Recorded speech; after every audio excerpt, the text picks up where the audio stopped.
हाय दोस्तों, आज मैं आप सभी को जो है क्लास 10 का साइंस का मॉडल सेट 2 का ऑब्जेक्टिव बताने वाली हूँ इस वीडियो में। चलो वीडियो को अब स्टार्ट करती हूँ। पहला ऑब्जेक्टिव है कि गोलीय दर्पण के परावर्तक पृष्ठ की वृत्ताकार सीमा रेखा का व्यास कहलाता है। तो ऑप्शन नंबर सी हो जाएगा वक्ता त्रिज्या।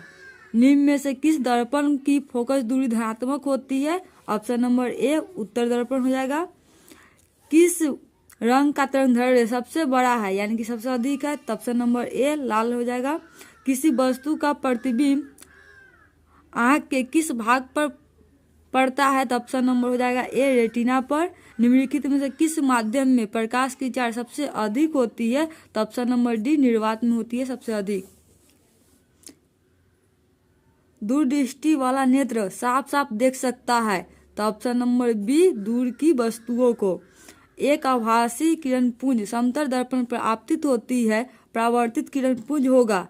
तो ऑप्शन नंबर बी हो जाएगा समांतर हो जाएगा। यदि एक प्रिज्म में एक वर्णीय किरण गुजरे तो इसका क्या नहीं होगा? तो याद रखिएगा वर्ण विक्षेपण नहीं होगा। ऑप्शन नंबर सी हो जाएगा। वायु में कांच के उत्तल लेंस की वायु में शक्ति होती है। तो ऑप्शन नंबर बी हो जाएगा धनात्मक। जल की एक गोलीय बूंद में व्यास की अनुदिश आपतित किरण का कितनी बार अपवर्तन होगा? तो ऑप्शन नंबर बी 2 बार होगा। स्विच लगाए जाते हैं। तो ऑप्शन नंबर सी गर्मतार में जूल प्रति कूलम कहलाता है। तो याद रखिएगा वोल्ट बराबर होता है जूल प्रति कूलम। ऑप्शन नंबर डी हो जाएगा। चुंबकीय क्षेत्र का एसआई मात्रक क्या होता है? तो टेस्ला। ऑप्शन नंबर ए विद्युत घंटी विद्युत धारा के किस प्रभाव पर कार्य करता है? तो ऑप्शन नंबर हो जाएगा सी चुंबकीय प्रभाव पर। डायनमो बदलता है। तो ऑप्शन नंबर डी विद्युत ऊर्जा को यांत्रिक ऊर्जा में डायनमो बदलता है। नेक्स्ट है कि अपवर्तनांक का रंग पर निर्भर करना कहलाता है। तो याद रखिएगा ऑप्शन नंबर बी अपवर्तन। एक मोटर कार की पक्षदर्शी दर्पण में बना प्रतिबिंब होता है। तो ऑप्शन नंबर ए वस्तु से छोटा। एक विद्युत शेल में धारा प्राप्त करने पर इसके सिरों के बीच विभवांतर का मान हो जाता है। तो ऑप्शन नंबर सी हो जाएगा विद्युत वाहक बल से कम। एक अवतल दर्पण के ध्रुव एवं फोकस के ठीक मध्य स्थिर बीम के लिए आवर्धन होगा। तो ऑप्शन नंबर बी 2 होगा। जीवाश्म ईंधन के जलने से किनके ऑक्साइड उत्पन्न होते हैं? तो ऑप्शन नंबर हो जाएगा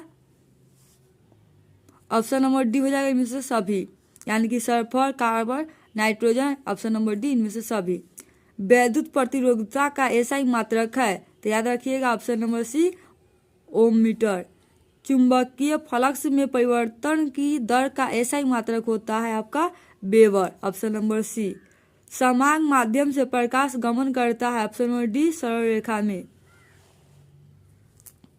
यदि एक प्रिज्म में एक वर्णीय किरण गुजरे तो इसका नहीं होगा, क्या नहीं होगा? तो ऑप्शन नंबर ए वर्ण विक्षेपण नहीं होगा। प्रत्येक इलेक्ट्रॉन पर ऋणात्मक आवेश होगा।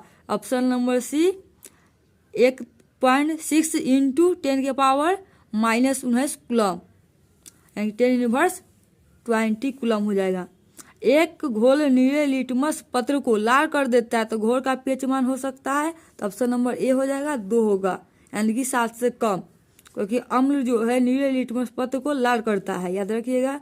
लोहे की परमाणु संख्या कितना होता है? तो 26। ऑप्शन नंबर बी हो जाएगा। सल्फर परमाणु की 72 कक्षा में इलेक्ट्रॉनों की संख्या कितने होते हैं? तो याद रखिएगा ऑप्शन नंबर सी 6 होता है। एल्युमिनियम पर मोटी ऑक्साइड की परत बनाने की प्रक्रिया कहलाती है, क्या कहलाती है? तो याद रखिएगा ऑप्शन नंबर बी हो जाएगा एडिनोकरण। ऑप्शन नंबर नेक्स्ट है कि कौन सा कार्बन यौगिक सबसे अधिक अभिक्रियाशील है? तो ऑप्शन नंबर बी हो जाएगा C2H6 होगा। व्यंजन चूर्ण का रासायनिक सूत्र है। तो ऑप्शन नंबर हो जाएगा आपका बी CaOCl2 हो जाएगा। ऑप्शन नंबर बी हो जाएगा सही।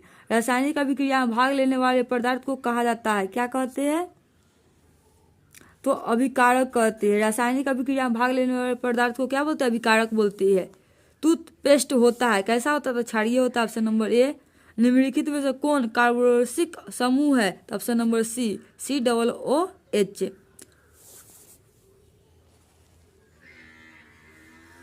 निम्नलिखित में से किसके कारण अम्ल वर्षा होती है? तो ऑप्शन नंबर हो जाएगा सी, SO2 के कारण, सल्फर डाइऑक्साइड के कारण जो है अम्ल वर्षा होता है। निकेल की परमाणु संख्या कितना होता है? तो ऑप्शन नंबर सी 29। एक कांच परखनरी में लिए गए बीड़े में एक घोड़े की कील को डुबाया गया। आधे घंटे के बाद यह देखा गया कि विलयन का रंग परिवर्तित हो चुका है। तो उस जांच परखनरी में विलय था, क्या था ऑप्शन? तो इसका ऑप्शन नंबर ए सही हो जाएगा, ZnSO4। एथेनॉल को साथ H2SO4 के साथ गर्म करने पर निम्नलिखित में से कौन सी गैस बनती है? तो ऑप्शन नंबर ए C2H6। हीरा निम्नलिखित में से किस तत्व का अपरूप है? तो याद रखिए कार्बन का अपरूप हीरा है। 1 ग्राम सोने में कितना लंबा तार बनाया जा सकता है? तो ऑप्शन नंबर डी 2 किलोमीटर। निम्नलिखित यौगिक में कौन जल में विलय है? तो ग्लूकोज जो है जल में विलय है। निम्नलिखित में से कौन अमरगम है? तो ऑप्शन नंबर डी हो जाएगा NaHG जो है अमरगम है। एथिलीन का IUPAC नाम क्या है? तो याद रखिएगा एथीन है, ऑप्शन नंबर बी सही हो जाएगा। ब्यूटेनॉन का अणुसूत्र C4H8O है, तो इसका क्रियाशील समूह है, तो क्या है क्रियाशील समूह? तो कीटोन हो जाएगा, कीटोनिक, ऑप्शन नंबर बी। एल्काई में 2 कार्बन परमाणुओं के बीच कितने सहसंयोजक बंधन होते हैं? तो ऑप्शन नंबर डी 7 होते हैं। शनिवार किस धातु का अयस्क है? तो Hg पारा का। सल्फाइड अयस्क का सांद्र निम्नलिखित में से किस विधि द्वारा होता है? तो ऑप्शन नंबर डी हो जाएगा फेन उत्प्लावन विधि द्वारा। जल के विद्युत अपघटन में कैथोड पर कौन सी गैस मुक्त होती है? तो ऑप्शन नंबर ए हाइड्रोजन। निम्नलिखित में से कौन सा तत्व सबसे अधिक अधात्वीय गुण वाला है? तो ऑप्शन नंबर ए हो जाएगा क्लोरीन। नीला तोता का रासायनिक सूत्र क्या है? तो याद रखिएगा CuHO4 5H2, option number B सही हो जाएगा। प्रदूषण मुक्त ऊर्जा स्रोत है, तो आपका पवन ऊर्जा भी है, सौर ऊर्जा भी, जल विद्युत ऊर्जा भी है, यानी कि ऑप्शन नंबर डी इनमें से सभी हो जाएगा। निम्नलिखित में से किस हाइड्रोकार्बन में कार्बन कार्बन परमाणुओं के बीच 3 आबंध होती है? तो ऑप्शन नंबर बी C3H4 के। निम्नलिखित में से कौन सा यौगिक एरोमेट्रिक यौगिक है? तो ऑप्शन नंबर हो जाएगा आपका बेंजील, ऑप्शन नंबर डी।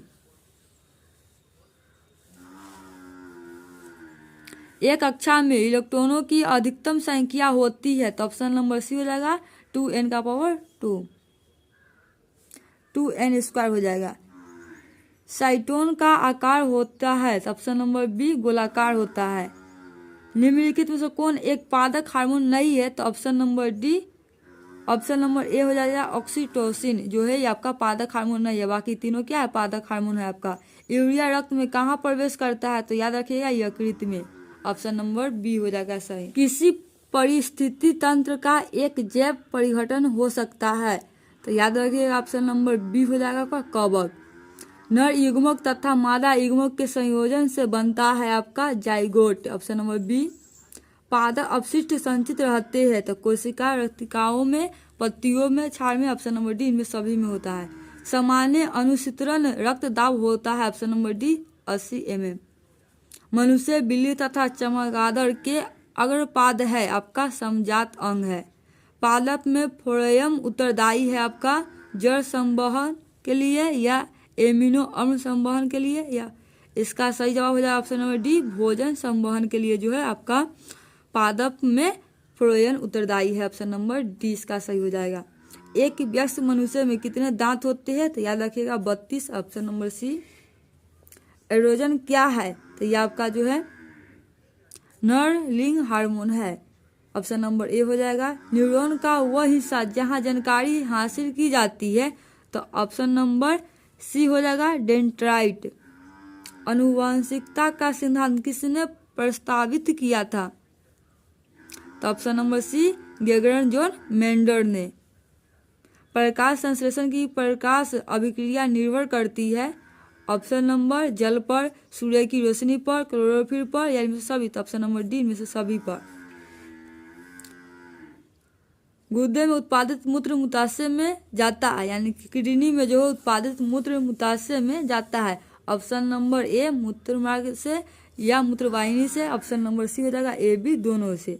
रक्त क्या है, तो ये एक आपका उत्तक है, ऑप्शन नंबर सी हो जाएगा। फूल में नर प्रजनन अंग है, तो फूल में पुंकेसर, ऑप्शन नंबर डी। मानव आहार नार का सबसे लंबा भाग क्या है, तो छोटी आंत। निम्न में से कौन मादा जनन तंत्र का भाग नहीं है, तो आपका ऑप्शन नंबर बी शुक्रवाहिका। किस जीव में हीमोग्लोबिन नहीं होता है, तो ऑप्शन नंबर ए मक्खी में। मनुष्य में श्वेत रक्त कोशिकाओं की जीवन अवधि कितनी होती है, तो 12 से 20 दिन, ऑप्शन नंबर डी हो जाएगा। प्रसिद्ध पुस्तक द माइक्रोग्राफिया किसके द्वारा लिखी गई है, तो आपका यह है option number C Robert Hooke के द्वारा। पौधे और पशुओं की कोशिकाओं का वैज्ञानिक अध्ययन क्या कहलाती है, तो ऑप्शन नंबर ए कोशिका विज्ञान। पौधों में भोजन किस रूप में जमा होता है, तो ऑप्शन नंबर बी हो जाएगा स्टार्च के रूप में। तो ये था आपका सेट नंबर 2 का ऑब्जेक्टिव 80। तो यदि मेरे वीडियो अच्छे लगे हो तो वीडियो को लाइक कीजिए, शेयर कीजिए। इसी तरह के वीडियो को पाने के लिए चैनल कर दीजिए सब्सक्राइब। फिर मिलूंगी नेक्स्ट वीडियो में, तब तक थैंक्स फॉर वॉचिंग।